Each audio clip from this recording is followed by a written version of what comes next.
So when you begin to understand that you are a thinker who is projecting thought, and that law of attraction is managing all of the thoughts that exist and is bringing back to everyone equivalence to the thoughts that they are thinking, it makes you want to begin to pay attention to your thoughts.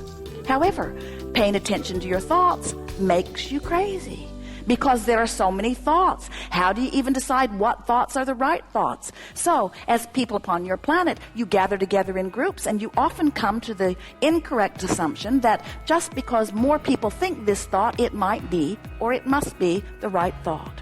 And we're wanting you to understand that the thought that is right for you may not be the thought that is right for someone else, because there are factors that are only about you that are not about anybody else. You are unique creators who have come forth with unique intention from source. You are an eternal being who is expanding and becoming as a result of all that you have lived.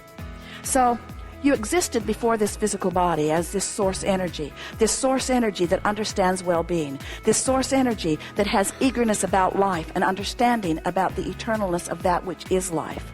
And a part of that consciousness is now expressed forward into this physical body, just like you planned. You said, I want to go forth into this magnificent leading edge physical format where there is variety and stability. And I know that the variety or contrast will inspire me in my unique creative genius perspective to give birth to yet another desire and another and another. And you understood from your non-physical perspective that when the desire emanates from you, someone's rude to you, you want them to be nicer. You're rude to someone, you want to be nicer.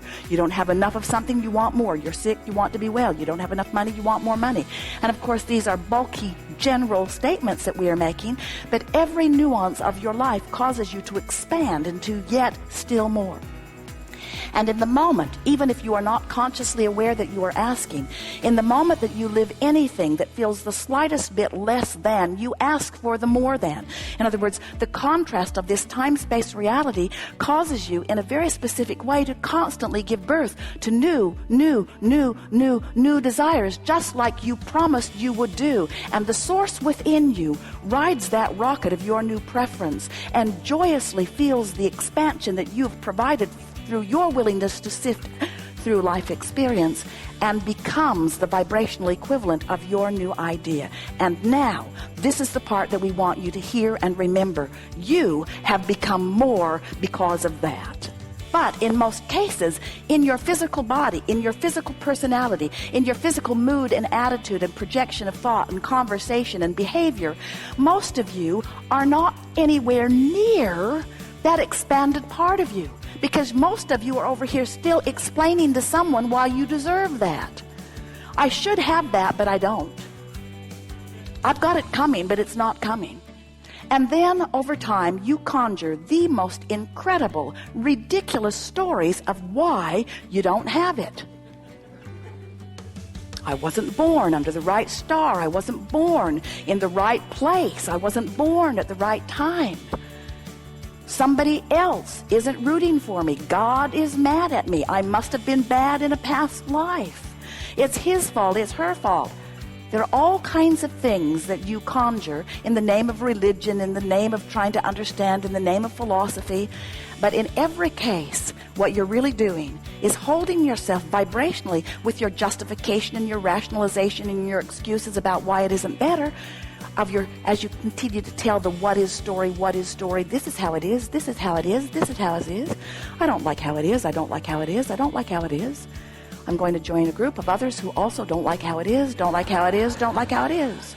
And we have lots of specific groups of specific things that we don't like how it is. And I belong to many of them.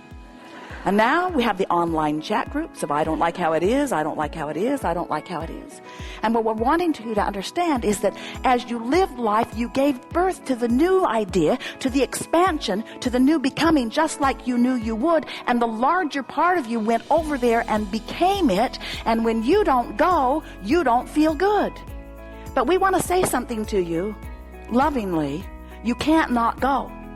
You can't not go. When you croak, oh, you'll go. You'll close that gap. We just want you to close the gap in a pre-croaking environment. We want you to close the gap because you want to close the gap. We want you to close the gap because you can't stand to have the gap. We want you to close the gap because it is right. It is natural that you be all that your life has caused you to become.